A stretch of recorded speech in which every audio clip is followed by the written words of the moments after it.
This is a special occasion for Avior Group, the leading Venezuelan international carrier, to open this service, which is not only a flight, but a bridge between our countries, their economies, their culture, and their people.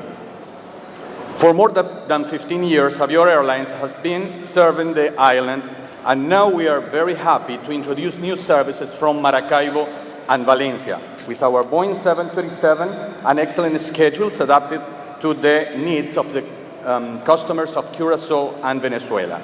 Avior Airlines and its brand new sister company, Avior Regional, are expanding service throughout the Caribbean, and our next step is to increase capacities and frequencies from the destinations we are currently serving and adding new services to Venezuelan destinations like Las Piedras, Barquisimeto, and of course our hub in Barcelona.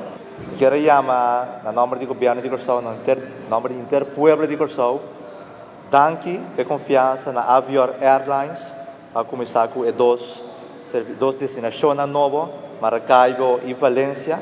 Maneira, senhor precioso avisa, e me avisa, me está contente de estar com o senhor precioso, diretor de Avior Airlines, da papiamento, também não me avisa alguma palavra, na papiamento, de agradecimento, pela confiança. A Avior está volando por de Caracas, por de 2006, e agora que está agregando duas destinações novas. Buelo na bula de djaluna e jabiane, dois dias para cima. Eu tenho vuelo todos 2 dias fora de Maracaibo e também fora de Valencia. E avião que é usado um Boeing 737-200 com capacidade de 100 pessoas. Então, me serviço para significar que 400 pessoas adicionais, 400 visitantes adicionais nós temos fora de Venezuela.